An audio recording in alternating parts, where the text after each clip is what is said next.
Julie. Oui. Bonsoir. Au nom de l'Union libanaise culturelle mondiale en France, Madame Claude Tanouri, docteur en physique, présidente des jeunes de l'ULCM France, et moi-même, vous souhaitons la bienvenue pour débattre d'un sujet crucial, un sujet qui nous inquiète, qui inquiète surtout cette jeunesse prometteuse à qui je dédie cette table. Des crises, il y en a, des crises politiques, économiques, sociales, humanitaires, récemment la crise sanitaire Covid, qui nous impose confinement et distanciation physique et qui ont par la force des choses modifié et redessiné le panorama de l'emploi. Alors que certains métiers disparaissent, d'autres émergent ou reviennent en force sur le devant de la scène, tels les métiers liés à la technique et à la technologie. Technique et technologie, mais qui nécessitent surtout une maîtrise des outils digitaux, plutôt une appropriation, une adaptabilité et surtout de l'autonomie. D'où la montée en force du télétravail qui devient une vraie démocratisation et une voie de recours. Et puis, on a le coworking et le freelancing. Apprentissage connecté, dimension sociale, numérique, approche par compétences, cadre national de certification, assurance qualité, internationalisation, Docteur Pierre Gédéon, PhD en sciences de l'information et de la communication, Université Paris 8 France, auteur et co-auteur de 15 livres éducatifs sur l'informatique et les technologies de l'information et de la communication. Docteur Gédéon est actuellement directeur du campus de Hadad Beyrouth de l'Université libano-canadienne. Lebanese Canadian University, et expert en modernisation de l'enseignement supérieur, le HERE for Higher Education Reform Expert, depuis 2008, dans le cadre des programmes Campus et Erasmus+ de l'Union européenne. Suite à son expérience dans les systèmes informatiques, Olivetti France en 1984, puis responsable de la business unit en micro-informatique chez l'américain Wang France dans les années 80, Dr Pierre Gédéon est devenu directeur de marketing de l'Europe du Sud, France, Espagne, Italie, Portugal, de l'éditeur de logiciels Gupta Technologies dans les années 90. Dr Pierre a créé et piloté la faculté d'ingénieurs en informatique et en télécommunication de l'Université Antonine et a occupé le poste de directeur des relations internationales de l'Université NDU à l'UASI. La dimension sociale, la qualité, ainsi que les compétences, surtout numériques et humaines, sont ces trois axes principaux de recherche. Ils sont à la base de son modèle quotient compétences, QC, proposées pour accompagner, innover et tirer parti du numérique. Claude. Tout d'abord, je voudrais vous remercier Madame Julie Sater-Kallas, présidente de l'Union libanaise culturelle mondiale, branche Yvelines 78, et vice-présidente de l'Union libanaise culturelle mondiale en France. Je vous remercie d'avoir pris l'initiative de m'avoir proposé cette table ronde et d'avoir pensé aux jeunes. En second lieu, je souhaite vous remercier, Monsieur Dr Pierre Gédéon, parce que vous essayez toujours d'aider les jeunes pour trouver de nouvelles opportunités malgré les difficultés qu'on rencontre et qu'on vit actuellement grâce aux crises Covid et aux crises économiques au Liban. Et à vous les jeunes, je vous remercie énormément d'être intéressé par ce séminaire. Et j'espère que grâce à cette table ronde, qu'on répond à toutes vos interrogations et que vous trouvez une nouvelle opportunité, de nouvelles perspectives. Et voilà, je vous remercie. Je vous demande, s'il vous plaît, au moment où Monsieur Dr. Jadaran parle, s'il vous plaît, écrivez toutes vos questions dans le chat. On va les poser après. Et voilà. Et s'il vous plaît, si ça ne vous gêne pas, de rester en mode mute pour ne pas avoir trop d'interférences de voix durant la réunion. Je vous remercie encore. Je vous laisse la parole, Dr. Jadaran. Mesdames, Mesdemoiselles, Messieurs, bonsoir. J'ai l'honneur et le plaisir, bien sûr, de participer, de partager ce que je connais sur ce point. Mais permettez-moi tout d'abord de remercier les organisatrices et bien sûr surtout les jeunes d'avoir accepté de participer à cette soirée. Je préfère l'appeler soirée amicale, donc je préfère ne pas utiliser le terme ni docteur, ni monsieur, ni les formules pour que tout le monde vive l'expérience spontanée de s'exprimer, s'il vous plaît. Donc, tout simplement, j'ai vécu 20 ans au Liban. La guerre m'a obligé d'arrêter un an avant de repartir en France et travailler veilleur de nuit et en même temps continuer mes études à Grenoble. Puis après, j'ai fait mon doctorat à Paris, à l'université Paris 8. Le thème de mon travail de recherche surtout et de doctorat, c'est l'étude de l'apprentissage via l'Internet, donc l'enseignement et l'apprentissage via l'Internet. Pourquoi j'ai choisi ça? Parce que j'étais vraiment, j'ai souffert pendant que j'ai travaillé, j'ai étudié lorsque j'étais à Grenoble et je ne souhaite pas cette expérience à quiconque parce que vraiment c'était une expérience dure et je devais veiller toute la nuit puis rentrer le matin à l'université pour travailler et continuer mes études. Et comme vous savez, lorsqu'on est fatigué toute la nuit, lorsqu'on s'assoit, on s'endort sur son siège. Alors, ceci m'a, dès les années donc 76, 77, parce que j'ai 65 ans, depuis les années donc 76, a semé en moi une certaine révolte au système qui oblige les gens de vivre dans un monde présentiel.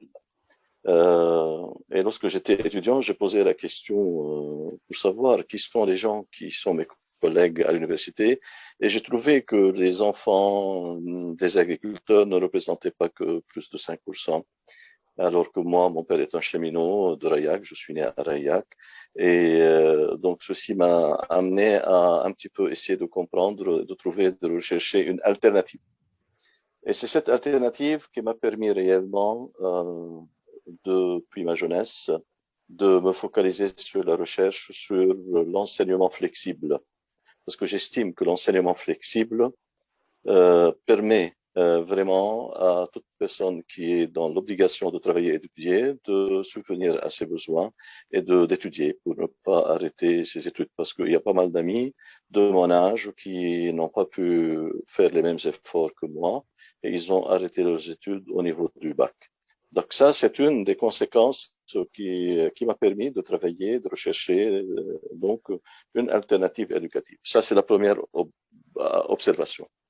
En recherchant cette alternative, j'ai trouvé qu'il y a un point faible dans toutes les universités du monde, c'est le point des compétences. Pourquoi? Parce qu'en général, le système éducatif passait des objectifs vers au maximum les acquis d'apprentissage et les résultats d'apprentissage.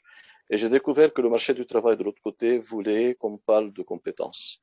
Donc, depuis ma jeunesse, j'ai travaillé sur le concept de compétences, surtout parce que ce concept-là permet de comprendre ce qui se passe sur le marché du travail. Donc, la première chose que je vous conseille, la première observation que je vous conseille d'explorer, de découvrir, d'approfondir, de maîtriser, c'est le concept de compétences. Donc, on va parler des compétences. Donc, pour ne pas aller trop loin dans les autres observations, définissons la notion de compétence. Si vous recherchez le concept de compétence, c'est ce que je fais toujours avec mes étudiants à l'université, à la faculté d'ingénieur. En général, je leur dis, donnez-moi une conception de la compétence. Alors, c'est très facile de trouver au moins une cinquantaine de définitions. Ce que l'Europe a fait, et c'est une chose qui est très importante pour nous, c'est que l'Europe a défini la notion de compétence. Malgré ceci, a laissé un petit peu ce concept s'appliquer librement dans chacun des pays. Alors, en France, lorsqu'on va définir la compétence rapidement, on va dire savoir, savoir-faire, savoir-être. Mais en principe, sur l'Internet, il y a le savoir. Donc, lorsqu'on dit il y a sur l'Internet le savoir, donc je peux trouver donc des pages en chinois et je ne les comprends pas. Donc, il y a le savoir, mais si je ne comprends pas, à quoi me servait-il dans la compétence? C'est pourquoi moi je dis au lieu du savoir, les connaissances, parce que les connaissances, c'est ce que je maîtrise du savoir au fond de moi-même. La deuxième chose, bien sûr, le savoir-faire, ce sont ce qu'on appelle les aptitudes. Et la troisième chose, le savoir-être, c'est bien sûr les attitudes. Donc, on peut dire qu'il y a un concept maintenant clair, net et précis en Europe, c'est les connaissances plus aptitude plus attitude, ce que en anglais on peut l'appeler knowledge plus skills plus attitude. Mais il faut faire une grande attention en définissant les skills parce que du côté universitaire, on parle de risque, c'est-à-dire tout ce qui est classification faite par l'UNESCO, alors que sur le marché du travail, on est plus inspiré par les travaux de l'ILO, International Labour Organization, c'est-à-dire la classification pour les occupations. Et c'est pour ça que vous trouvez sur le marché beaucoup de gens dire compétences slash skills, parce que sur le marché du travail, skills signifie il y a une partie connaissance opérationnelle. Dans tous les cas, un premier repère pour nous tous, et c'est ça qui m'a servi pour réussir dans ma vie, j'ai essayé de capitaliser les compétences dans ma vie. Impact, donc deuxième observation, impact sur le CV, l'écriture du CV, parce que il y a bien sûr à la fin des études, il faut savoir écrire un CV et l'envoyer aux entreprises. Ça, c'était l'ancienne méthode. Mais malgré cette approche-là, on peut dire entre guillemets ancienne, je vais vous expliquer pourquoi. Le concept de CV doit être modifié. Lorsque j'étais jeune, il m'avait appris, par exemple, pour les langues, de mettre une section relative aux langues. Ils m'ont appris de dire français, anglais, arabe, par exemple, bien lu, bien parlé, bien écrit, etc. Aujourd'hui, on n'a plus besoin de ça parce que l'Europe a défini une classification et elle a adopté une classification commune. On parle de A, B, C avec le A, A1, A2, le B, B1, B2, le C, C1, C2. Et par exemple, pour passer du monde secondaire, de l'enseignement secondaire à l'universitaire, il faut avoir le niveau B2 pour aller étudier en France, en langue française par exemple, parce qu'à l'université, on s'attend à apprendre au niveau 1, C1.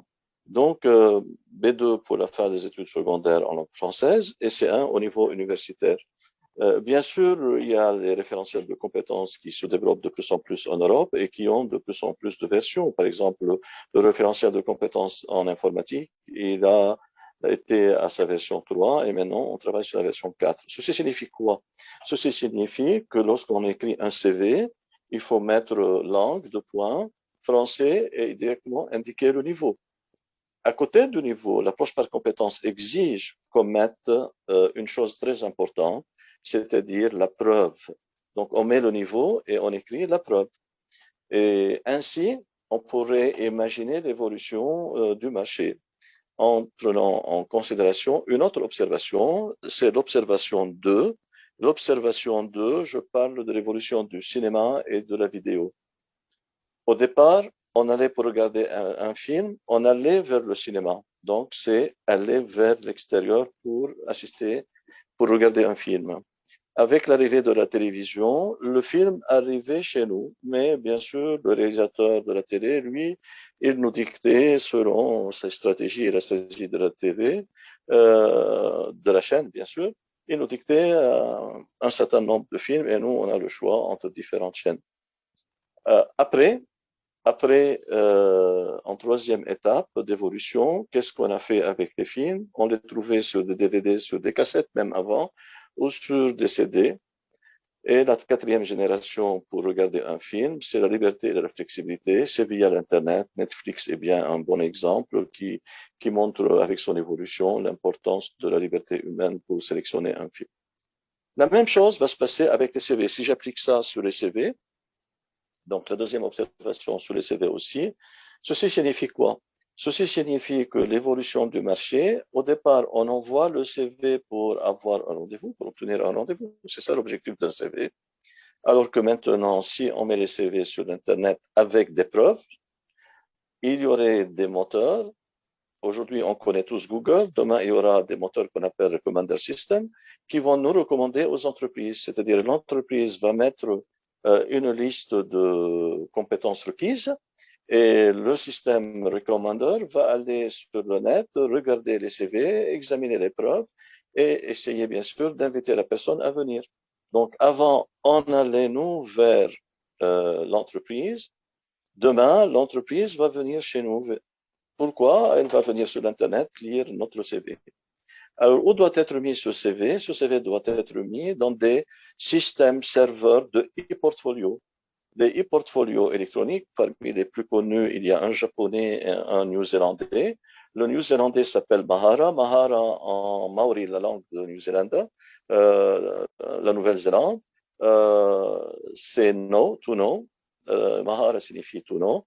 Et donc, nous, en principe, qu'est-ce qu'on va faire? On va mettre notre CV sur un serveur de e-portfolio et les recommanders système vont venir examiner notre CV et nous proposer une offre d'emploi. D'accord? Donc, entre hier, on allait vers l'entreprise pour envoyer notre CV. Demain, il y aura l'entreprise qui va venir regarder notre CV sur l'Internet. Ceci signifie quoi? Ceci signifie qu'on a une troisième phase aujourd'hui, une troisième observation sur laquelle il faut qu'on se concentre en disant, entre les deux, que se passe-t-il sur le marché du travail? Eh bien, c'est l'objectif principal de notre rencontre aujourd'hui, c'est de vous inviter tous à réfléchir qu'il y a sur le marché des bases de données. Comme on faisait à l'époque où on allait louer ou acheter un film sur CD, DVD ou cassette. Il y a sur le marché aujourd'hui des bases de données. Ces bases de données contiennent des conditions pour y figurer, d'une part, et d'autre part, ces bases de données sont accessibles aux employeurs. Et moi, aujourd'hui, je vais vous annoncer une chose très importante. Au Suède seul, au Suède, il y a une base de données à laquelle sont connectées 300 entreprises qui recherchent des informaticiens de toutes sortes. J'ai mené une campagne il y a un mois au Liban, j'ai fait la publicité et j'ai dit gratuitement, j'offre tout pour les Libanais qui souhaitent avoir du fresh money à partir du Liban ou tout Libanais à partir de n'importe quel pays où il réside, il peut travailler avec la Suède. Pourquoi? Parce que la Suède essaie de devenir la deuxième Silicon Valley au niveau mondial et donc la première au niveau européen. Et elle offre 70 000 offres d'emploi.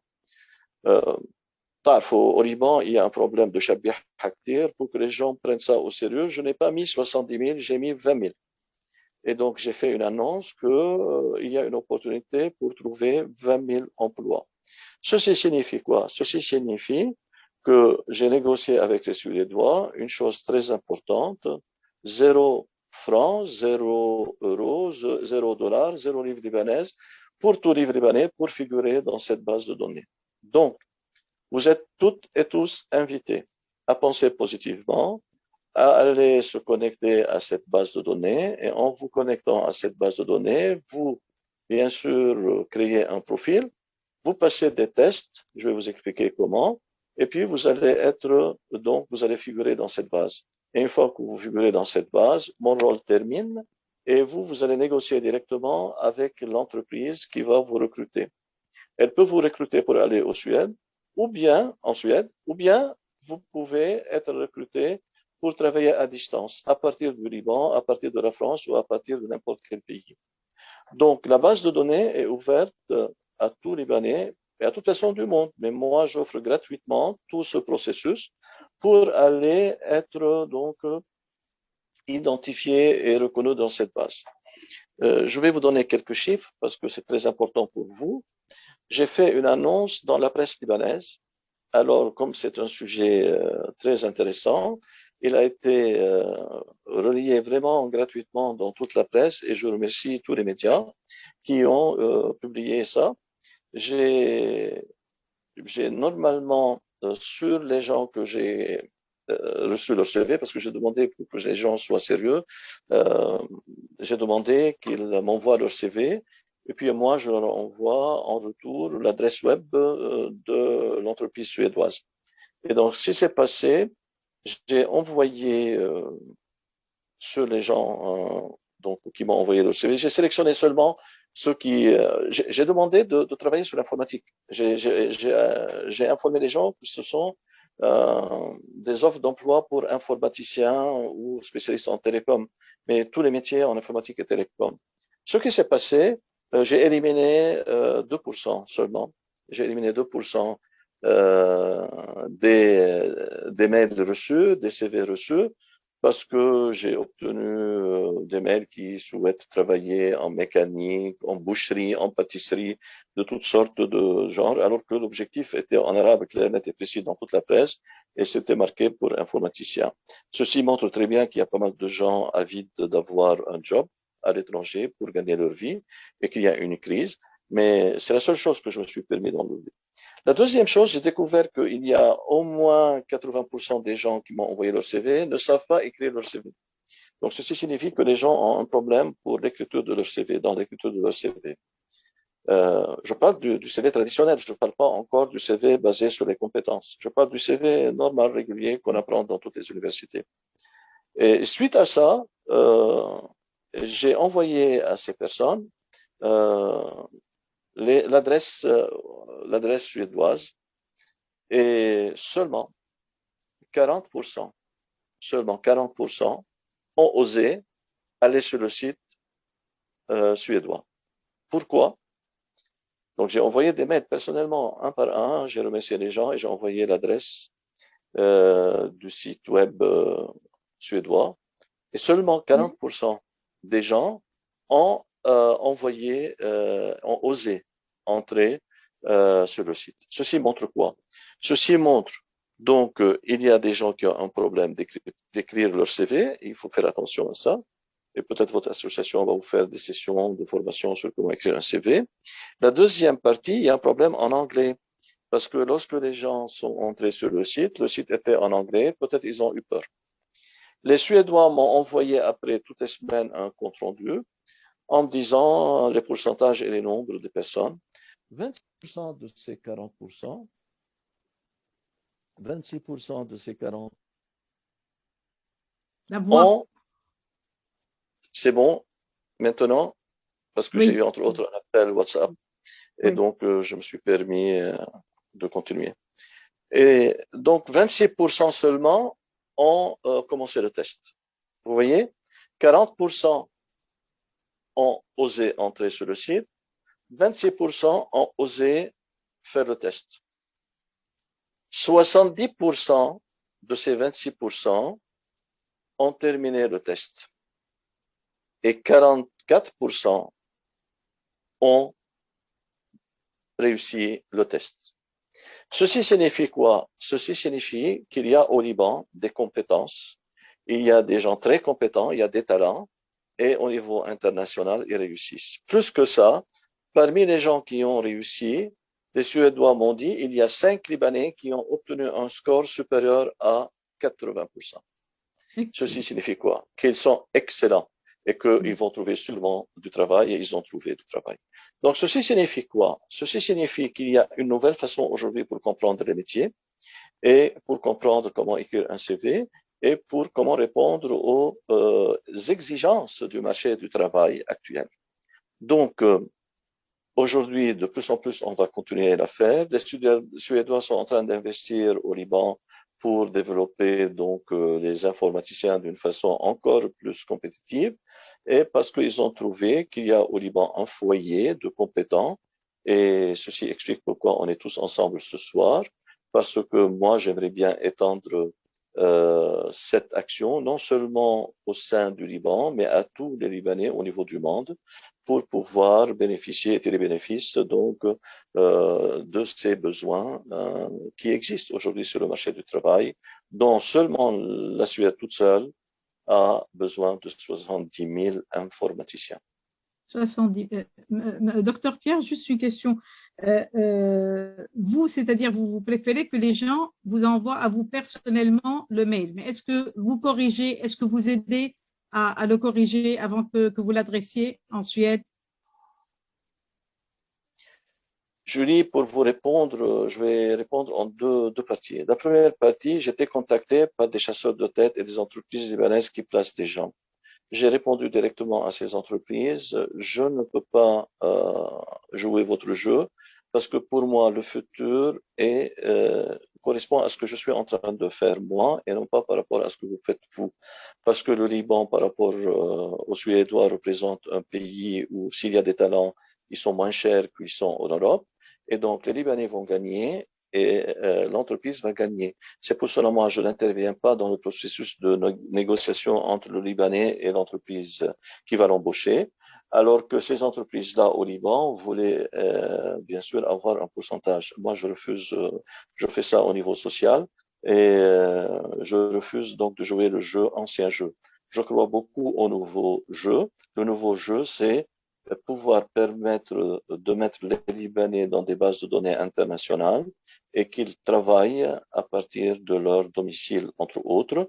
Pourquoi? Parce que, comme vous l'avez évoqué dans votre introduction, il y a le lockdown, il y a les gens, le confinement, et avec le confinement, maintenant, le nouveau normal, the next normal, comme ça s'écrit dans toute la presse mondiale, le nouveau normal, c'est entre autres intégrer le travail à domicile. Donc, si moi, je peux apporter un petit peu de lumière à tous ces Libanais qui ne savent pas comment travailler au niveau international, alors qu'ils sont compétents, ils sont compétents, et à d'autres qui sont compétents, qui savent travailler, mais qui n'ont pas trouvé les bonnes adresses. Donc, grâce à vous et à votre action, ça nous permet d'accompagner tous les jeunes et de leur dire, si vous travaillez sur vous-même, si vous développez vos compétences, si vous savez justifier que vos compétences sont bonnes, c'est-à-dire vous n'écrivez pas n'importe quoi. Hein. Je donne un exemple. Si un jeune, par exemple, me dit, moi je suis bon en site web, je peux développer un site web, etc. Je lui dis, ok, très bien. Il y a des standards. Mettez dans votre CV que vous maîtrisez et le niveau de maîtrise et d'expertise en termes de développeur multimédia de site web et laissons le recommender system arriver sur votre CV et sur vos réalisations, sur la preuve que vous mettez pour qu'il examine le site web s'il est bon ou non par rapport à ce qu'il recherche dans la société qui va vous employer. Et s'il obtient le score, c'est bon. Lorsque j'ai parlé des scores, c'est quoi? Par exemple, lorsque quelqu'un a créé un profil sur le site suédois et il a mis par exemple Java, eh bien tout de suite, il y a un test de niveau d'expertise de Java qui va lui être proposé et il va répondre et en fonction de la réponse, il va être noté et bien sûr, il va être accepté ou non. Donc lorsque j'ai dit qu'il y a 44% de personnes qui ont obtenu 50% et plus, c'est-à-dire qui ont réussi les tests, bien sûr, ces 44% vont avoir du travail. Maintenant, bien sûr, celui qui a dépassé le score de 80% ne va pas avoir le même travail que celui qui a 44%. Par exemple, j'imagine celui qui a obtenu 50% tout juste, ils vont lui offrir un job, par exemple, de maintenance, de support téléphonique, etc. C'est-à-dire des choses par rapport à ce qu'il maîtrise. Alors, lorsqu'il y a des gens qui ont obtenu plus que 80%, dans le test, bien sûr, ces gens-là vont être pris comme des développeurs seniors et obtenir un salaire plus important, mais aussi les autres vont avoir aussi un job. Le plus important, c'est d'aider tout Libanais à trouver un travail et bien sûr, actuellement, avec la crise actuelle, vous avez vu ce qui s'est passé aujourd'hui. Il a suffi que le Premier ministre nommé qui déclare que ça ne marche pas, que le dollar aujourd'hui a sauté de 10 000 à plus de 14 000. Ceci signifie quoi? Ceci signifie que les Libanais ont besoin pour vivre de trouver de l'argent frais qui vient de l'extérieur pour les aider à subvenir à leurs besoins. D'accord. Mais si vous permettez, est-ce que seriez-vous apte à revenir et à montrer à nos jeunes de faire un atelier comme ça pour bien écrire les compétences en informatique, pour bien rédiger un CV avec Bien Claude? sûr, bien sûr, nous sommes prêts, je suis prêt, et j'ai pas mal d'amis aussi qui sont très compétents, et on essaiera de vous accompagner dans votre challenge, dans votre défi, de faire avancer les choses d'une façon positive et de travailler pour un monde meilleur.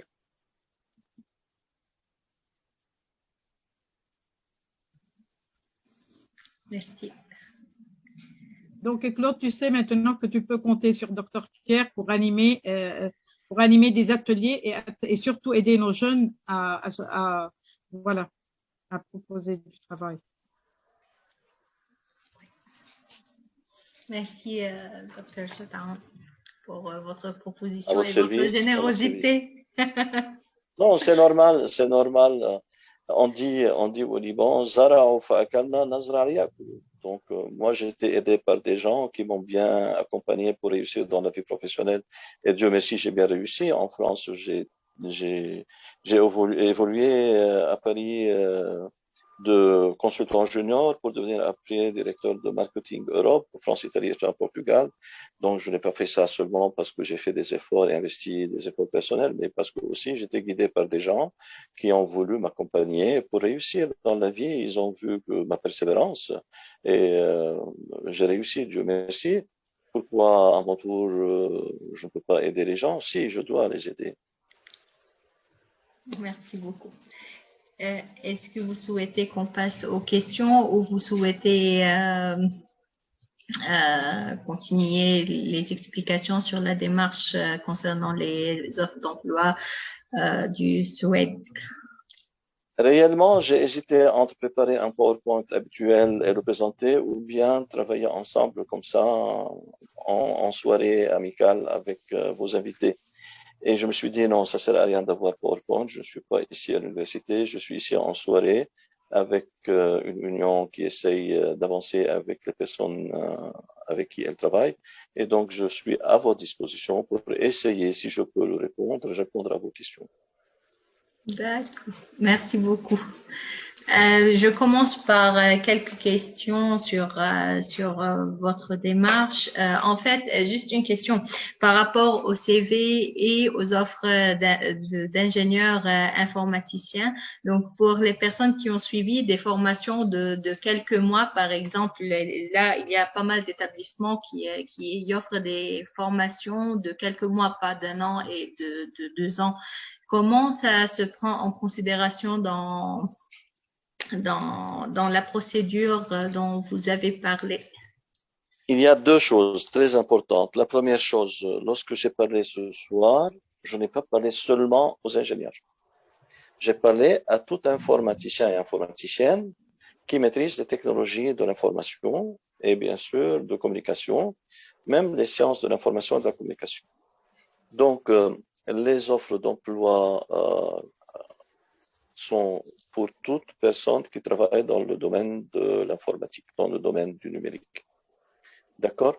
Ça, c'est la première chose. La deuxième chose, comme je vous l'ai dit, il n'y a pas une façon unique pour écrire les CV. J'en ai parlé de 3 générations de CV. Et donc, la première qui est ancienne, celle que nous avons appris, qui nous a servi à nous, mais pas aux autres. Celle qui va devenir être analysée par les moteurs, les systèmes recommanders, va être purement faite par des compétences, basées sur les compétences, avec des preuves. Et la troisième qui est entre les deux, c'est celle que j'ai donc évoquée dans l'offre suédoise. Et la personne va sur un site bien connu, identifié parce que je vais vous donner donc les adresses, etc. Et à partir de ce site, la personne va créer un profil sur le site et en fonction des compétences qu'il déclare maîtriser, il aura des tests et en fonction des tests, il obtiendrait des scores. Donc ça, c'est une autre méthode aussi et c'est celle qui se trouve au milieu des deux. Donc là, toute personne doit avant tout penser à ses compétences acquises et non pas au titre. Parce que avec le temps, je vais vous donner une étude que j'ai menée il y a 10 ans, mais j'avais prévu la fin des diplômes. Puis après, j'ai découvert qu'il y a pas mal, de plus en plus d'universités et de pays qui optent pour ce choix. Pourquoi? Pour une simple raison. C'est que tous les jours, nous avons des évolutions sur le marché et les entreprises ont besoin des gens compétents en ceci ou cela. Alors, si les entreprises ont besoin des gens compétents en ceci ou cela, le problème n'est pas le problème de diplôme, mais le problème c'est de savoir identifier les personnes qui maîtrisent cette compétence, cette qualification, qui ont cette qualification avec un niveau bien donné. Donc, ceci signifie quoi? Ceci signifie même avec une personne qui est en chimie, en physique ou en maths, si elle a suivi une formation d'un mois ou 2 mois en informatique, et si elle sait maîtriser, elle sait identifier les compétences acquises, elle sait montrer dans son CV qu'elle a des preuves, c'est cette compétence acquise euh, et ces preuves-là qui vont l'aider à trouver le job et non pas autre chose. Je donne un exemple. Moi, lorsque j'étais étudiant à Grenoble en 76, nous avons appris le langage Algol. Dans mon stage, j'ai utilisé un autre langage chez Caterpillar à Grenoble. Et lorsque j'ai commencé à Paris, j'ai utilisé un autre langage de programmation, c'est PL1. Aujourd'hui, par exemple, le langage PHP est très demandé. Alors, à quoi me sert de dire je suis informaticien depuis pas mal d'années si je n'ai pas évolué avec le PHP? Les entreprises ont besoin de PHP et non pas ni PL1 ni autre chose. Entre les différents langages, bien sûr, j'ai appris Pascal, j'ai appris pas mal d'autres langages, même des langages de client-serveur. Mais aujourd'hui, le marché a besoin de PHP. Donc, si le recruteur a besoin de PHP, l'employeur a besoin de PHP, eh bien, il faut que je passe un test PHP et non pas autre chose. Vous voyez? Donc, c'est pourquoi il faut penser, ça c'est l'observation 4 qui est très importante avec laquelle je voulais terminer, mais comme vous l'avez évoqué, je la mets maintenant, il faut se former tout au long de la vie. Et c'est ça qui, à la fin, va vous positionner comme étant time to market, c'est-à-dire juste à temps par rapport au marché. Donc maintenant, si on comprend bien, ce sont des postes par compétences. Mais par contre, pour nos compétences, comment on peut vraiment identifier nos compétences? Par exemple, quand vous avez évoqué que voilà, durant votre premier stage de master, vous avez utilisé un langage, un autre dans le deuxième master et un troisième quand vous avez travaillé à Paris. Donc je me pose la question comment on peut par exemple si ok, est-ce que tu considères, par exemple, le langage que tu as utilisé, c'était un débutant? Par exemple, là, on est tous des jeunes, donc normalement, si on est là, on a un peu utilisé des nouvelles technologies, et donc pour moi personnellement, je ne sais pas vraiment comment on peut identifier, par exemple, est-ce que on doit mettre, par exemple, tel langage débutante ou intermédiaire, ou c'est comme ça qu'on doit nommer nos compétences, ou on doit dire que voilà, j'ai fait cette formation avec cet établissement et cet établissement, il m'a donné une qualification. Voilà, c'est le proof de ma qualification. Vous avez raison. Il y a deux publics. Il y a les Libanais qui vivent en France et il y a les Libanais qui vivent au Liban. La catastrophe concerne les Libanais qui vivent au Liban. Okay? Donc, l'alternative, il faut penser à, bien sûr, suivre le marché au niveau mondial. Il y a pas mal de revues internationales qui font des classements de toutes sortes, même pour les langages. Il y a des classements pour les langages et ils vous montrent année par année l'évolution des langages. Et comme ça, on voit sur quoi il faut qu'on capitalise. D'autre part, il y a les MOOC ou CLOM en français, Massive Open Online Courses, qui sont très bien, très importants. Ces MOOC et ces CLOM en français vous permettent de suivre le cours gratuitement. Et bien sûr, eux aussi, ils vous mettent les prérequis pour chaque cours. Et comme ça, vous allez découvrir les différents niveaux débutants, intermédiaires ou avancés. Donc, les compétences, elles se développent de plus en plus. Les États-Unis, les dernières 10 années, ont commencé à travailler de façon très approfondie.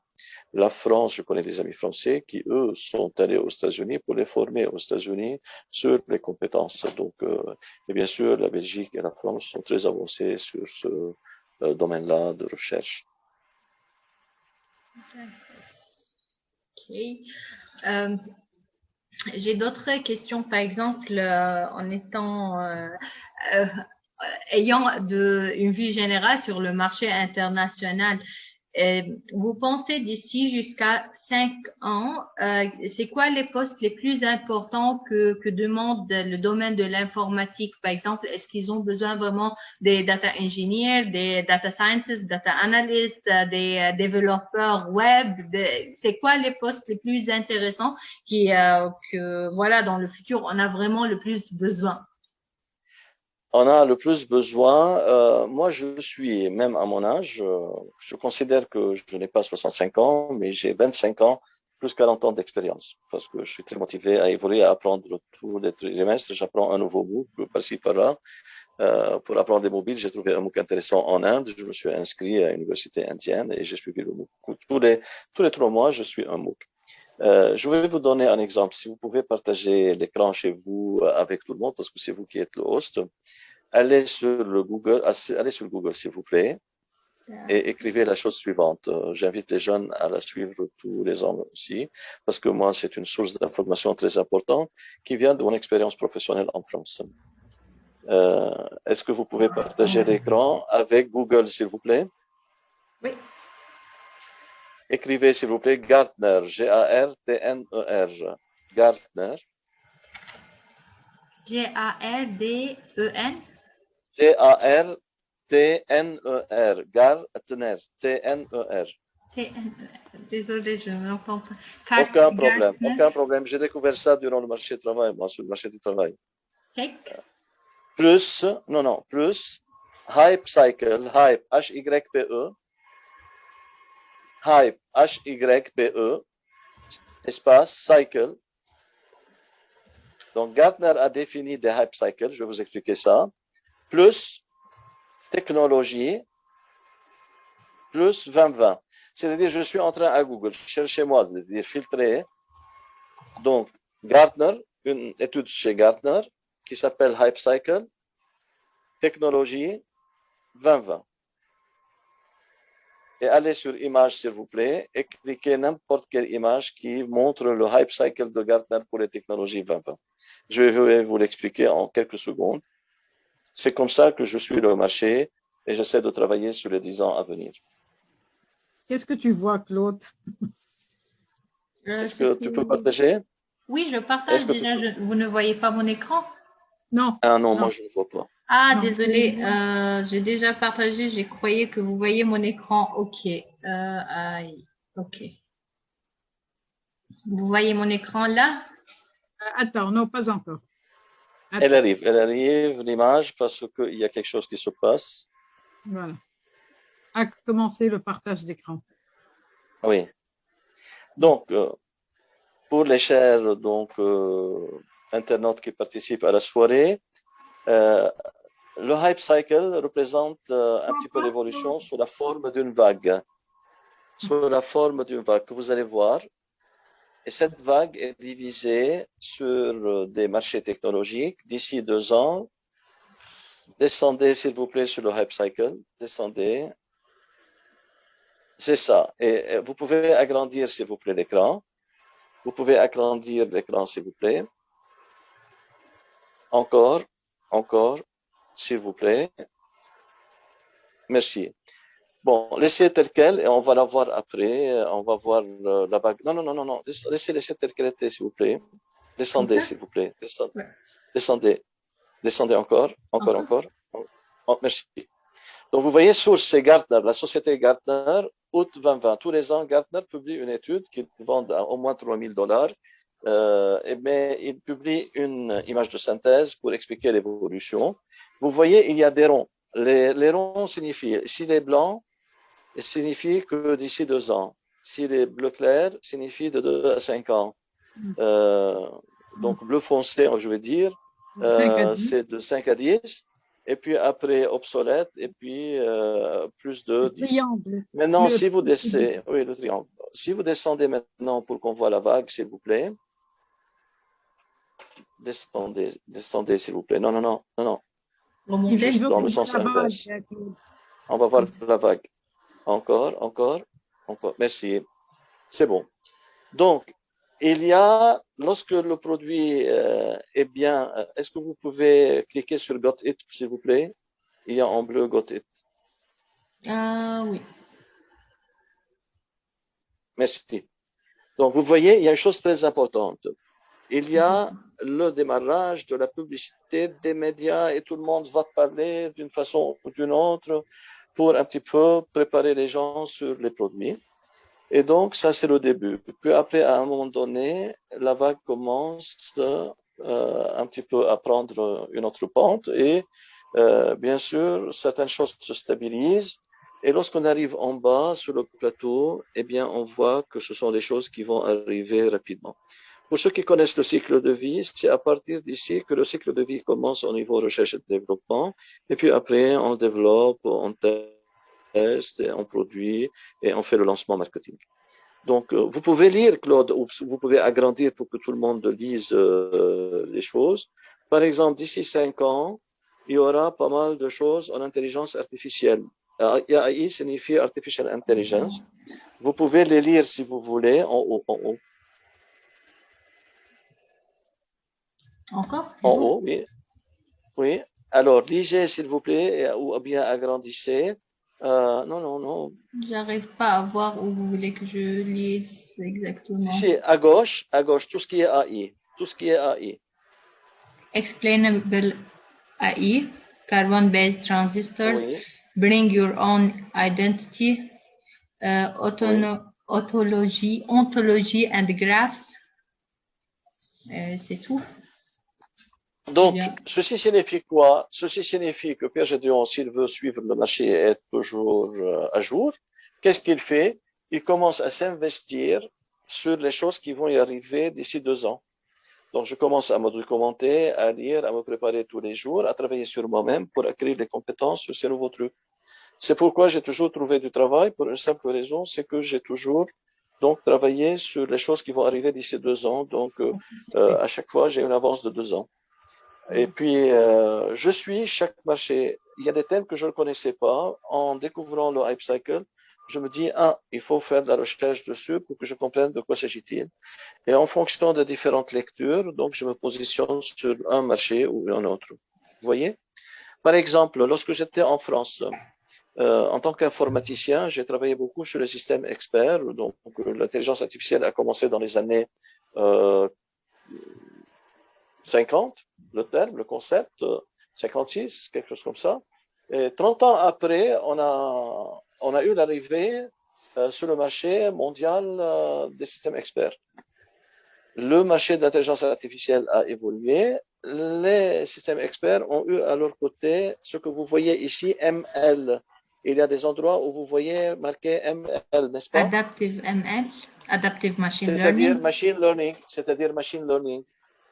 30 ans après, maintenant, on est dans l'ère où les machine learning deviennent de plus en plus, vont de plus en plus vers le deep learning, DL.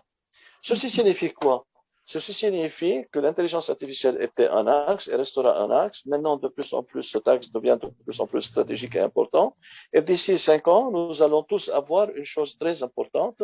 Dans nos mobiles, nous allons avoir des applications d'intelligence artificielle. Des applications de machine learning, des applications de deep learning. OK? Les drones, par exemple, actuellement, ont dans leur programme des parties qui viennent de deep learning. Et comme ça, le drone apprend à quitter un mur et s'éloigner d'un mur par rapport aux senseurs qui lui sont implantés et bien sûr, après traitement de l'intelligence artificielle qu'il intègre dans le système qu'il a, eh bien, il sait s'éloigner. Alors qu'avant, les drones tapaient dans des murs. Alors maintenant, ils s'éloignent et ils tournent dans des corridors et peuvent maintenant faire un voyage dans les sous-sols sans aucun problème. Vous voyez, donc ça, c'est un modèle pour suivre le marché. Donc, il faut s'abonner à plusieurs journaux, suivre plusieurs sites intéressants, tels que celui-ci, qui va vous guider dans votre recherche de l'évolution du marché afin que vous vous positionnez sur les nouveautés. Parce que lorsque vous investissez un an pour travailler sur un domaine où il y a 10% seulement des gens dessus, votre salaire va être plus important que celui qui va se positionner pendant un an sur un marché où il y a 120% de personnes spécialisées dans le domaine. Donc, je conseille tous les jeunes de se dire, je m'oblige tous les jours, tous les matins à suivre le marché ou le soir à suivre le marché. Moi, je suis plutôt matinal, je me lève tôt, tous les matins avant d'aller au travail, je lis au moins 1 à 2 heures différents journaux informatiques gratuits, bien sûr, sur Internet et qui m'arrivent donc sur mon compte mail ou autre. J'ai des feeds, par exemple, qui m'annoncent tous les jours qu'est-ce qui se passe dans le monde. Et il y a Google, vous pouvez mettre dans Google Alert, par exemple, e-learning ou Alert, langage de programmation ou ceci ou cela. Et Google va vous sélectionner et va vous envoyer donc des articles dessus. Donc, il y a la recherche scientifique, il y a Gartner, il y a les concurrents de Gartner tels que IDC, DataQuest qui font des études. Mais moi, j'aime beaucoup Life Cycle de Gartner. Et il y a la lecture quotidienne. Tout ceci va vous permettre de faire, bien sûr, vos meilleurs choix pour mieux vous guider dans votre approche sur le marché. C'est comme ça que j'ai évolué, c'est comme ça que j'ai gagné en travaillant sur moi-même 1 heure par jour. On passe plus qu'1 heure pour manger, il faut aussi manger la connaissance pour pouvoir un petit peu voir le marché et son évolution. Tout est visible et prévisible parce que lorsqu'ils parlent de ce genre de produits, c'est qu'ils sont testés dans les laboratoires. Ceci ne signifie pas que ces innovations-là vont marcher, mais parmi ces innovations, on va voir qu'il y a pas mal de choses en intelligence artificielle. Donc moi, je peux vous garantir que d'ici 5 ans, toutes les innovations en intelligence artificielle ne vont pas réussir, mais ces innovations-là vont nous apporter d'ici 5 ans, dans tous nos mobiles, des applications d'intelligence artificielle. D'ailleurs, aujourd'hui, si on prend le cas du lockdown avec des applications informatiques pour l'apprentissage, la formation et l'apprentissage, je me permets de vous donner une chose très importante. Aujourd'hui, comment si une université ou une école, même une école, je prends une école de la montagne au Liban qui souhaite faire des cours en arabe dans le village mondial et bien sûr enseigner la langue arabe à tous les Libanais dans le monde. Ok, aujourd'hui, elle a la possibilité. Les gens sont plus préparés pour travailler en enseignement à distance à cause ou grâce, ça dépend de chacun comment il la voit, du lockdown. Ok, il y a le confinement, les gens sont chez eux et ils peuvent apprendre une langue donnée. J'ai donné l'exemple de la langue arabe. Cette école maintenant, dans le village mondial, elle peut se développer. En se développant dans le village mondial, cette école-là va pouvoir faire une chose très importante. S'adresser à tous les Libanais et à toutes les personnes, même à des ambassades de tous les pays du monde qui vont avoir des consuls ou des employés ou des ambassadeurs qui souhaitent apprendre la langue arabe, n'est-ce pas? Donc le marché est devenu de plus en plus important. Le nouveau normal après le lockdown, quelle que soit l'année de notre retour sur le marché du travail, ça pourrait être l'année prochaine ou l'année d'après, va être marqué par une chose très importante, les serveurs, les outils de communication, de vidéoconférence vont se développer de plus en plus. Donc, ce que les Américains appellent the new normal, c'est-à-dire le nouveau normal, va être très clair. On va toujours avoir en classe ou en dehors de la classe des serveurs d'apprentissage, de gestion de l'apprentissage. Ceci signifie quoi? Ceci signifie nos jeunes peuvent se spécialiser dans ce domaine. Il y aura un besoin de plus en plus important. Mais en même temps, si on veut faire des évaluations, comment les évaluations vont être faites au niveau mondial? On ne peut pas suivre, aucun enseignant pourrait suivre tous les gens inscrits au niveau mondial. Donc, on aurait besoin des applications d'intelligence artificielle qui vont corriger automatiquement, qui vont donner des points, qui vont faire un même graphe. Vous avez lu le terme graphe. C'est quoi un graphe? Le graphe, ça ressemble à un réseau où on pourrait prendre les notes de chaque étudiant et colorier donc sa note, sa moyenne par rapport aux autres notes. C'est-à-dire, il y a des étudiants qui ont obtenu plus de 18 sur 20, donc ils vont avoir la couleur bleue. Des étudiants qui ont obtenu une couleur entre 16 et 18, ils vont avoir la couleur verte, etc. Et bien sûr, en un coup d'œil, on pourrait identifier les personnes qui ont réussi et les personnes qui ont échoué. Par exemple, en rouge, ceux qui ont échoué. Aujourd'hui, en intelligence artificielle, même dans les entreprises, il y a des systèmes qui sont intégrés pour aider les étudiants et les employés à mieux faire leur job. Par exemple, dans mon job description, il faut que je fasse la tâche 1, 2, 3.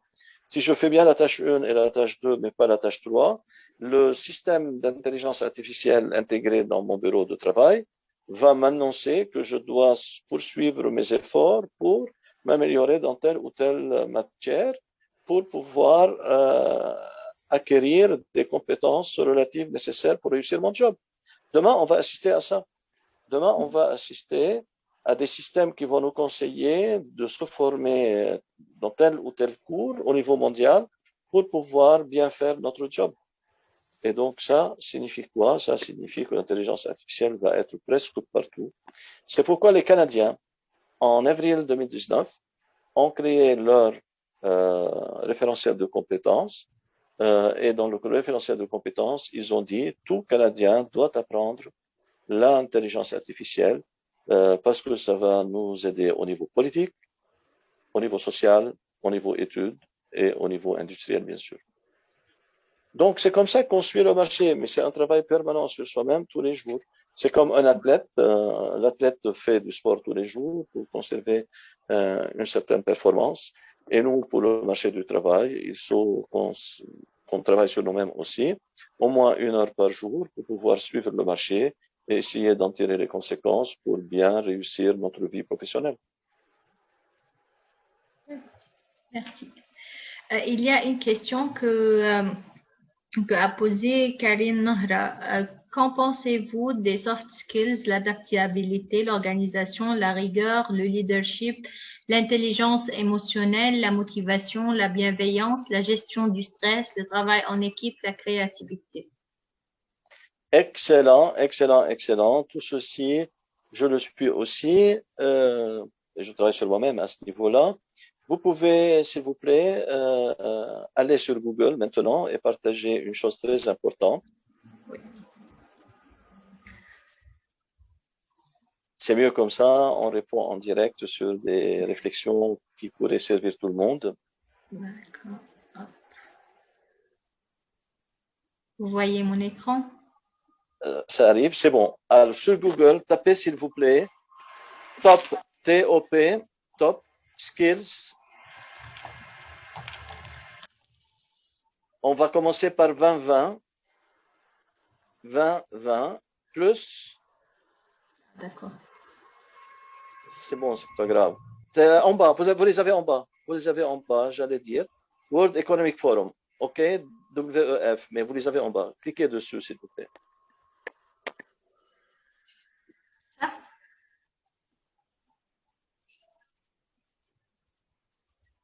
Donc, vous voyez, ça, c'est aussi une très bonne référence pour vous. C'est marqué Top Skills Your Workforce Will Need in 2020. Après, vous allez voir 2025, puis après, vous allez voir 2030. Mais pourquoi j'ai mis 2020? Parce que je sais très bien que l'intelligence artificielle est très importante et très demandée pour 2020. OK? Vous descendez, s'il vous plaît, et vous allez voir une liste, un petit tableau très agréable. Donc, vous voyez les top skills. Sinon, allez dans Images. Si vous ne voyez pas le tableau, descendez, s'il vous plaît. Non, allez sur Images, revenez en arrière et allez sur Images, s'il vous plaît. Comme ça, vous allez voir un tableau 2020, 2015, 2025, etc. OK. À Ça gauche, c'est bon. le deuxième. OK. La deuxième illustration, c'est bon. Cliquez dessus, s'il vous plaît. Vous voyez, lorsque je faisais des journées d'information dans les écoles au Liban, j'utilisais ça. Vous voyez, les skills sont numérotées, celles qu'on en a besoin. Euh, Vous voulez que vous pouvez j'agrandisse? agrandir. S'il vous plaît, oui, ça serait plus lisible pour tout le monde. Vous voyez? Et donc, regardez la créativité, la quality control, critical thinking, etc. Et regardez en 2020, qu'est-ce qui s'est. Le sixième, c'est quoi? C'est emotional intelligence. Donc, l'intelligence émotionnelle est très importante. Au départ, on parlait de QI. Maintenant, on parle de QI, de QE, QS, le social aussi, le quotient social et le quotient émotionnel, parce que la créativité va faire travailler tout le cerveau et non pas une partie du cerveau. Alors qu'avant, le QI faisait partie seulement de la partie cortex gauche, alors que maintenant, le QI, le QE, euh, le quotient émotionnel va faire fonctionner la partie droite et limbique.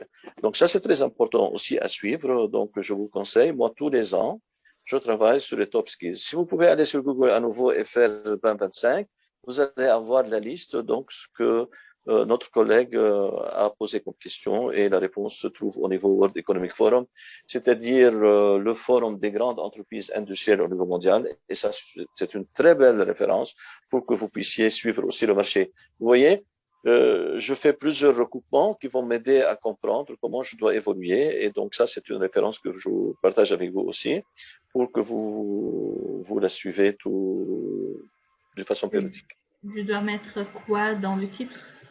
Forum 2. Non, non, non, vous allez mettre Top Skills 2025. D'accord. World Economic Forum. Et ça existe. Et vous allez sélectionner 2025, s'il vous plaît. Et comme ça, vous allez montrer qu'est-ce que le marché du travail attend pour 2025. Ça, c'est la liste définie par les grandes industries au niveau mondial. C'est ainsi qu'on commence à vibrer avec le marché du travail. Oui, c'est excellent. Vous descendez, s'il vous plaît. Et comme ça, on va voir une liste d'une dizaine de skills.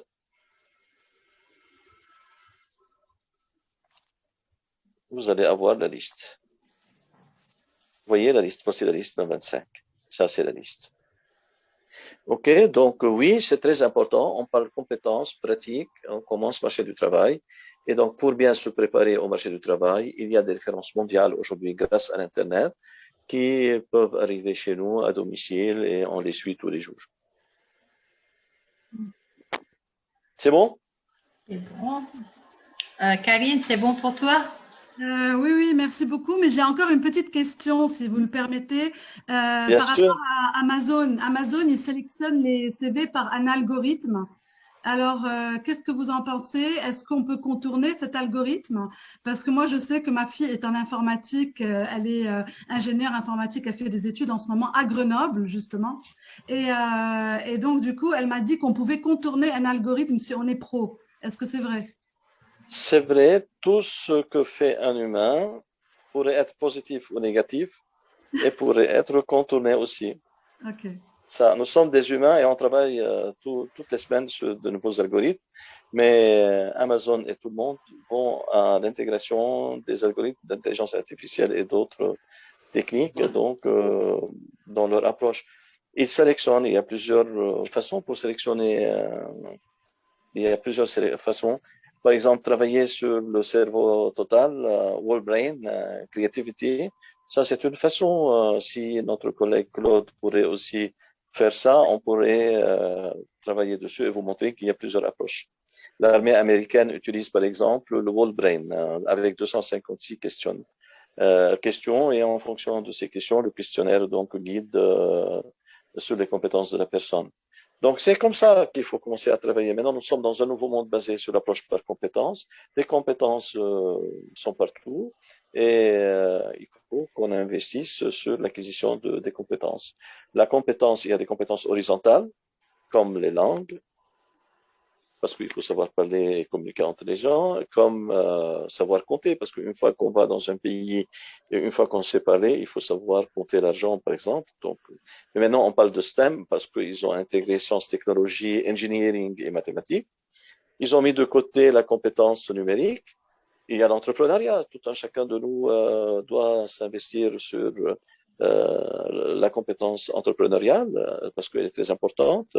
Elle va nous permettre, à partir des idées, des opportunités, de passer à travers les ressources à la réalisation d'une valeur ajoutée. La valeur ajoutée pourrait être sociale, culturelle ou financière. En général, lorsqu'on parle d'entrepreneuriat, on parle d'argent, mais ça pourrait être au niveau social. C'est ce que je fais, par exemple, moi, pour aider les Libanais à trouver du job. Donc, c'est normal. C'est normal. Dans chaque approche, il y a une chose très importante dans la vie qui va nous aider à nous développer au niveau horizontal. Mais aussi, il y a la compétence verticale technique. Et la verticale technique, c'est-à-dire la spécialité. Alors, les architectes font de l'architecture, les médecins font la médecine, mais dans tous les pays, toutes les universités maintenant travaillent sur l'approche par compétence parce qu'il faut qu'on forme les gens à apprendre tout au long de la vie. Et donc, une des compétences, c'est learning to learn, apprendre à apprendre. Et bien sûr, c'est l'évolution, c'est le marché, et c'est comme ça que les entreprises avancent. Merci. Monsieur Pierre, une question par rapport à la démarche qu'on pourra faire pour postuler au Suède, si on peut aider les personnes qui sont là ce soir. Donc, en gros, il faut qu'on vous envoie notre CV, c'est ça, et ensuite c'est vous qui va nous envoyer vers la plateforme, et ensuite on fait un test numérique, on complète notre profil et on fait un test numérique, et enfin numérique dans le domaine qu'on dit qu'on est capable de le faire. Et ensuite, si on réussit le test, on aura une proposition d'emploi. C'est en gros ça? Non, ça c'était la façon que j'ai utilisée au Liban. OK? C'est celle que j'ai utilisée au Liban. Les gens m'ont envoyé parce que je devais filtrer. Aujourd'hui, il y a deux possibilités. Ou bien ils vous envoient à vous, ou bien ils envoient directement à la plateforme. Je vais vous donner la plateforme, je vais vous annoncer la plateforme aujourd'hui. Et quand vous êtes en train d'enregistrer, donc ça pourrait permettre d'aider tous les Libanais qui cherchent du travail. Il suffit de taper chez vous et de leur montrer. On pourrait un petit peu vous montrer la plateforme. Elle s'appelle Go See Talent. Go. Oui. S'ils veulent m'envoyer, moi je leur envoie aussi l'adresse, mais ils peuvent aussi voir la plateforme. Et comme ça, au départ, au Liban, j'ai fait une annonce pour un petit peu maîtriser les choses, mais maintenant, vu que les choses avancent bien avec les Libanais et Go See Talent sont très contents des Libanais, donc il suffit que je vous annonce là, la plateforme. C'est un seul mot, Go, G-O, See, S-E-E, c'est comme voir, S-E-E, talent, des talents, talent.com. GoSeeTalent.com.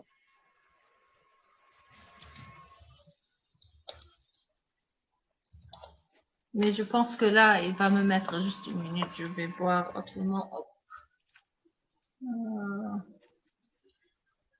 Talent avec un T, Claude. Talent, T-A-L-E-N-T-S. Talent. Go, Oui. G-O-S-E-E, Talent, T-A-L-E-N-T-S. Voilà. .com. D'accord. Très bien. C'est bien. Donc, même si vous avez les deux nationalités, mettez que vous êtes libanais ou libanaise pour une simple raison, c'est que vous allez être admis gratuitement. OK? Et donc, la procédure est très simple. Vous vous connectez et puis vous créez votre profil. OK, et vous suivez le processus, et en fonction de votre profil, vous voyez, Et qu'est-ce qu'il y a des conseils, Pierre, à donner? aucun conseil. Soyez franc avec vous-même parce que ce que vous allez écrire, ils vont vous le tester. C'est tout. Ah. Je vous ai dit, dans la génération actuelle pour les CV, dans l'attente de ce qu'on appelle l'arrivée des systèmes recommanders, qu'est-ce qui se passe? Eh bien, ils ne vous demandent pas ils ne lisent pas votre CV et les preuves, ils vous offrent à créer votre profil. Donc, il suffit de créer votre profil et en fonction de ce que vous mettez dans votre profil, ils vous envoient les tests pour valider votre niveau. Et par exemple, vous nous avez dit pour les langues, par exemple, qu'il faut mettre C ou B. Est-ce que pour le langage informatique, il y a quelque chose de spécifique? Cette plateforme-là n'est pas totalement faite pour ça, pour une simple raison, ils veulent avoir du monde. Ils en ont besoin. Donc, ils ont enlevé les filtres parce que la majorité des gens ne connaissent pas comment écrire un bon CV en compétences. Mais eux utilisent l'intelligence artificielle pour envoyer, en fonction de ce que vous mettez comme compétences, des tests adaptés pour valider votre niveau de compétence. C'est pourquoi j'ai appelé ça comme étant une méthode intermédiaire. Vous avez idée de la durée du test? Combien de temps? Ça ne prend pas beaucoup de temps, maximum 1 heure. Ça dépend de la personne. Dans tous les cas, vous n'avez pas aucun problème. Vous n'avez aucun problème de tester et de vous identifier. Parce qu'en vous identifiant, vous allez créer votre profil et en fonction de votre profil, ils vont vous faire le test. Et si vous passez le test, votre profil serait mis dans la base de données où les employeurs vont le consulter et ils vont vous appeler directement. Donc, c'est ça la procédure.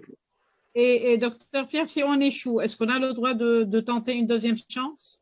Oui, vous pouvez, parce que le test est adapté par rapport à ce que vous mettez comme compétence. C'est pourquoi ils disent qu'ils cherchent des talents.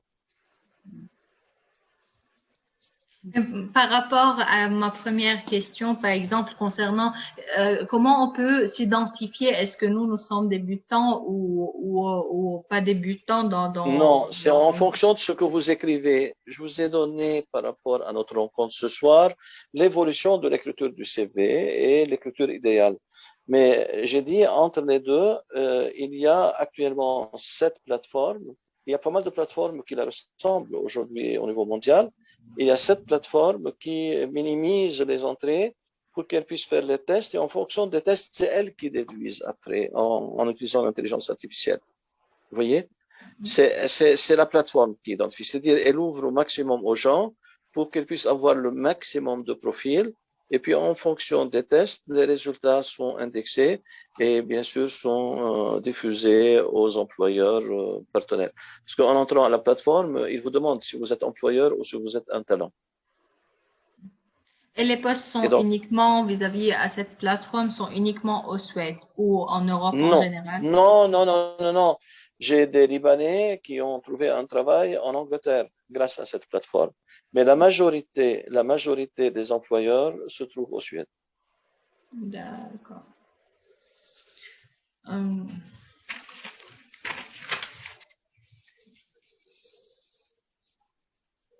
Les jeunes, vous n'avez pas des questions pour ce test?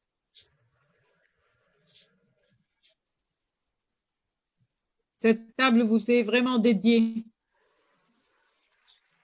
Merci, Alfred.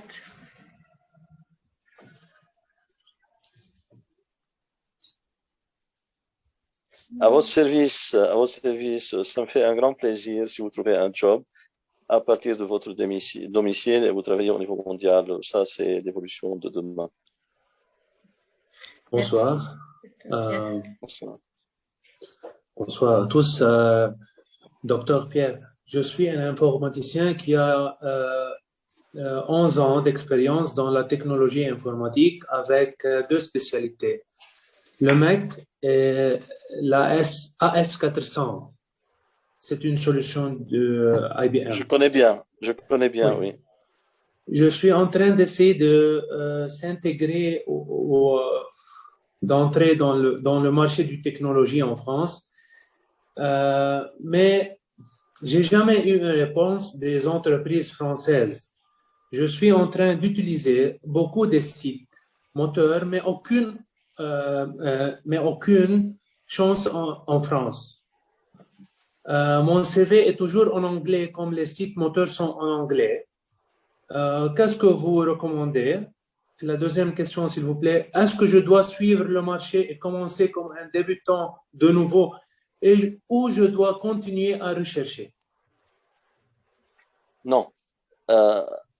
Si je suis à votre place, tout ce que je peux faire, c'est réfléchir à votre place, tout simplement. Je ne peux pas prendre la décision à votre place. Mais moi, si je réfléchis à votre place, la S400 est un ancien modèle. Okay? Il a bien servi il y a plus de 20 ans. Peut-être le marché n'est plus au niveau du S400. Maintenant, grâce à la S400, vous avez ouvert vos horizons informatiques et scientifiques et vous avez une expérience d'informaticien. Moi, si je suis à votre place, j'évoluerai vers le MIS et tout ce qui est informatique de gestion.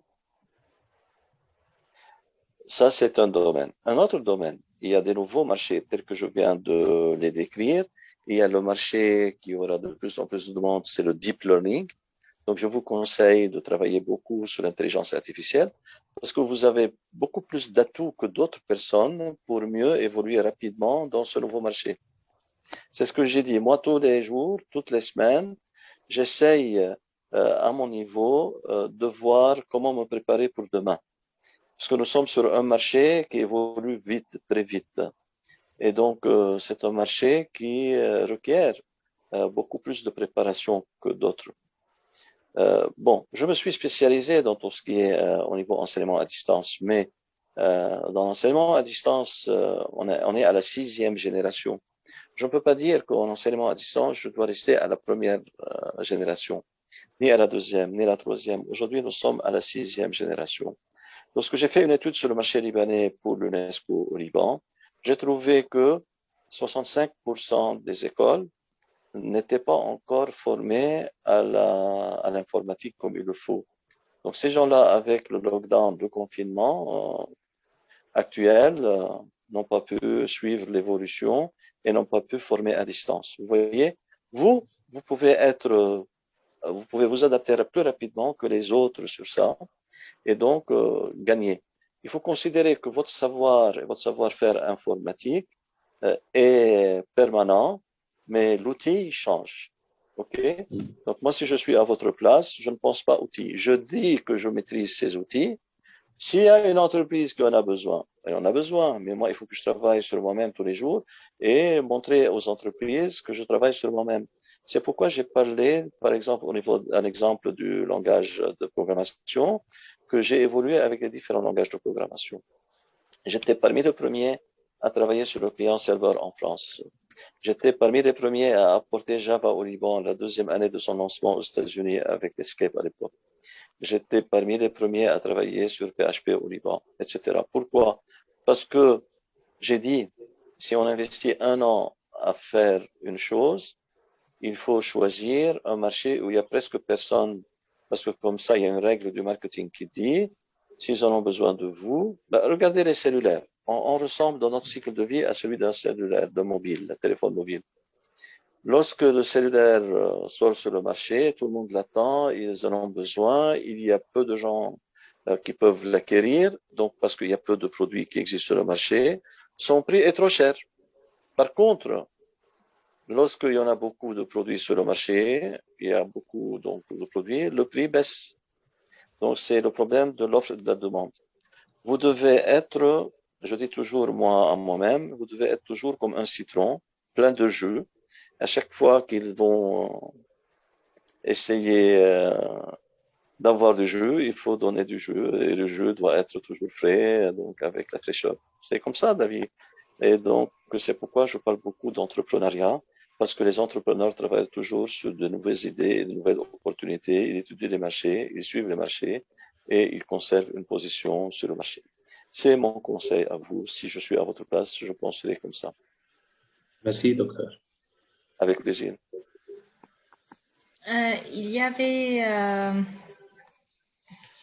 une personne qui a posé la question, il est en 3e année à El Aïdou, et il pose la question si il peut s'inscrire sur cette plateforme ou non. Je ne trouve plus son message, mais Toute personne pourrait s'inscrire et les Libanais peuvent s'inscrire gratuitement. D'accord, merci. Et, avec plaisir.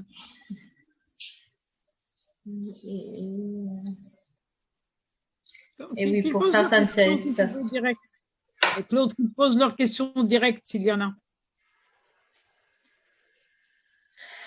a. Bon, vous avez d'autres questions, les jeunes, vous pouvez lever votre main ou vous pouvez ouvrir vos micros et parler directement si vous le souhaitez.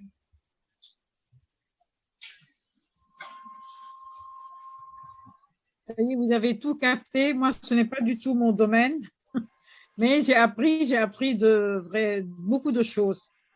Et vraiment, je vous en remercie. À votre service, avec plaisir. On a passé une excellente soirée, je crois, et j'espère que j'étais utile pour vous dans votre challenge, dans vos défis de vie, pour une meilleure qualité de vie. C'est mon esprit, c'est mon espoir et c'est mon espérance. Et je vous souhaite le succès dans toutes vos actions et je reste à votre disposition pour toute une nouvelle action commune. Mais docteur Pierre, juste une question. Par exemple, tous ces sites que vous nous avez dit, alors comment voulez-vous que les jeunes les connaissent, ces sites? Ils regardent actuellement, vous avez enregistré l'enregistrement, la séance, la table. Donc, ils peuvent les obtenir. Sauf si toi, par exemple, ou moi, quand vous voulez, on travaille ensemble pour faire un petit mail à tout le monde, à tous ceux. Comme ça, demandez, s'il vous plaît, que les gens vous laissent leur mail. Et comme ça, on pourrait envoyer, ou bien si vous avez leur téléphone, vous les avez contactés d'une certaine façon. Donc, on pourrait faire un compte rendu, faire une liste et l'envoyer. C'était facile. Excellent, à excellent. Votre service, à votre service. Voilà, on va tout concentrer chez Claude et Claude s'en occupera. Ouais, et moi, je travaillerai avec vous sur la liste. Et Claude, si tu veux, si tu crois que les jeunes ont besoin de travailler leur CV, alors Docteur Pierre est vraiment disponible et comme je l'ai connu, ça fait une trentaine d'années que je connais, même plus, je connais plus que 35 ans Docteur Pierre et je le connais humain et il est toujours généreux, humain. Moi, au nom de l'Union libanaise culturelle mondiale en France, ULCM 78 et l'ULCM Jeune, je laisserai après la parole à Claude de vous remercier personnellement. Vraiment, on vous remercie vivement. Vous étiez très, très généreux par vos conseils, pédagogue comme d'habitude, mais sans tableau cette fois-ci, humain comme je vous connais et toujours à l'affût des nouveautés. Mais vraiment, elle parle de tableau parce qu'à chaque fois qu'on se rencontre, je lui dessinais des choses sur un papier comme un tableau, comme sur un tableau. Claude, c'est à toi. Bon, merci, Julie, vous remercie. Je vous remercie également, Dr Jadaron, pour votre séminaire enrichissant, pour votre aide et pourquoi pas qu'on fasse un second séminaire sur vraiment en détaillant comment écrire un bon CV et un CV gagnant en plus de détails et peut-être dans différents domaines aussi. Claude, même s'il y a une dizaine de personnes, même s'il y a une dizaine de personnes, c'est amplement suffisant, comme ça, voilà, vous allez bien apprendre comment le faire. Exactement. Bon, encore, merci beaucoup, Julie, à toi et merci, Dr Jadran. C'est moi qui vous remercie à toutes et à tous et surtout les organisateurs. Et je reste à votre disposition. Vous savez, la vie est très belle comme ça. Si on avance tous ensemble et si on pourrait s'entraider pour réussir les différents obstacles pour une meilleure qualité de vie. Je reste disponible à votre service et ça m'a fait vraiment un grand plaisir de passer cette soirée avec vous. Merci. Merci beaucoup, infiniment Merci à merci. vous tous. Merci. Au revoir. Au revoir. Au Au revoir. revoir.